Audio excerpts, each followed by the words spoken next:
Space बहुत बड़ा है। इसमें अनगिनत अजूबे हैं।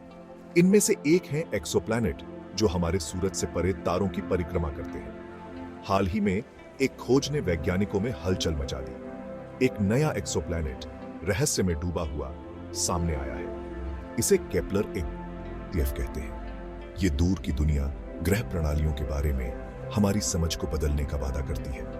हमारे साथ केपलर 1 की यात्रा पर चले, एक ऐसा एक्सोप्लैनेट जिसके राज खुलने बाकी हैं। केपलर 1 साइग्नस तारामंडल में रहता है। यह पृथ्वी से लगभग 500 प्रकाश वर्ष दूर है। यह ग्रह एक लाल बौने तारे केपलर 181 की परिक्रमा करता है, जो हमारे सूरज से छोटा और ठंडा है। केपलर 1 अपने तारे के रहने योग्य क्षेत्र के भीतर स्थित है, जिसका अर्थ है कि इसकी सतह पर पानी हो सकता है। जैसा कि हम जानते हैं, पानी जीवन के लिए जरूरी है। यह केपलर 1 को अलौकिक जीवन की मेजबानी के लिए एक प्रमुख उम्मीदवार बनाता है। केपलर 1 पृथ्वी से थोड़ा बड़ा है। यह एक ऐसा ग्रह है जो हमारे सौर मंडल से बाहर स्थित है और वैज्ञानिकों के लिए एक रहस्य बना हुआ है। वैज्ञानिकों का मानना है कि इसकी सतह पथरीली है। यह पथरीली सतह इसे एक ठोस ग्रह बनाती है, जो जीवन के लिए संभावनाओं को बढ़ा सकती है। हालांकि इसका वातावरण हमारे से काफी अलग है। यह वातावरण जीवन के लिए अनुकूल हो सकता है या नहीं, यह अभी भी अज्ञात है। ग्रह अपने तारे की परिक्रमा पृथ्वी की तुलना में बहुत करीब से करता है, जिसके परिणाम स्वरूप एक छोटी कक्षीय अवधि होती है। यह तारा हमारे सूर्य से छोटा और ठंडा है। केपलर 1 पर एक वर्ष केवल 130 पृथ्वी दिनों का होता है।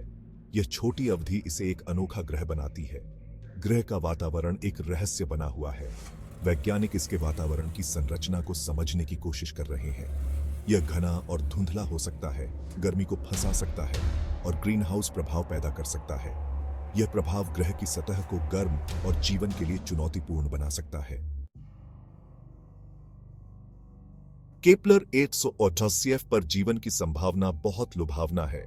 यह ग्रह, जो पृथ्वी से लगभग 500 प्रकाश वर्ष दूर है, हमारे सौर मंडल के बाहर स्थित है। हालांकि यह याद रखना महत्वपूर्ण है कि जीवन उन रूपों में मौजूद हो सकता है जिन्हें हम नहीं पहचानते हैं। यह जीवन सूक्ष्म जीवों से लेकर जटिल बहुकोशिकीय जीवों तक हो सकता है। केपलर 1 पर विषम परिस्थितियों ने पृथ्वी पर रहने वाले जीवों से पूरी तरह से अलग जीवों को जन्म दिया होगा। यहाँ का वातावरण और जलवायु पृथ्वी से बहुत भिन्न हो सकती है। हो सकता है कि ये जीवन रूप ग्रह के अनोखे वातावरण के अनुकूल हो गए हों। वे शायद उन तत्वों का उपयोग करते हों जो हमारे लिए विषैले हैं।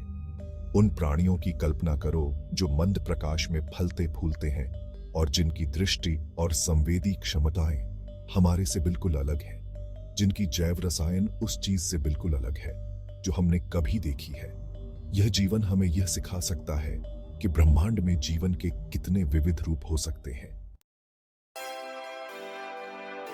केपलर 1 की खोज तो बस शुरुआत है। यह एक छोटा कदम है, लेकिन एक विशाल यात्रा की दिशा में। जैसे जैसे हम ब्रह्मांड का पता लगाना जारी रखेंगे, हमें निस्संदेह और भी एक्सोप्लैनेट मिलेंगे। हर नई खोज हमें और अधिक रोमांचक संभावनाओं की ओर ले जाती है। कुछ तो केपलर 1 से भी ज्यादा दिलचस्प हो सकते हैं। ये ग्रह हमें अपने सौर मंडल के बाहर की दुनिया की झलक दिखाते हैं। हर नई खोज हमें अंतिम प्रश्न का उत्तर देने के करीब लाती है। क्या हम ब्रह्मांड में अकेले हैं? यह सवाल हमें आगे बढ़ने के लिए प्रेरित करता है। केपलर 1 के रहस्य हमें याद दिलाते हैं कि ब्रह्मांड आश्चर्यों से भरा है। हर तारा, हर ग्रह एक नई कहानी कहता है।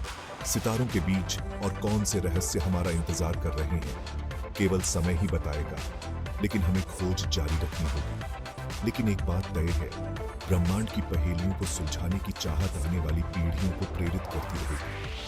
वे हमारे द्वारा शुरू की गई यात्रा को आगे बढ़ाएंगे और शायद एक दिन वे उन सवालों के जवाब पाएंगे जो हमें आज भी हैरान करते हैं।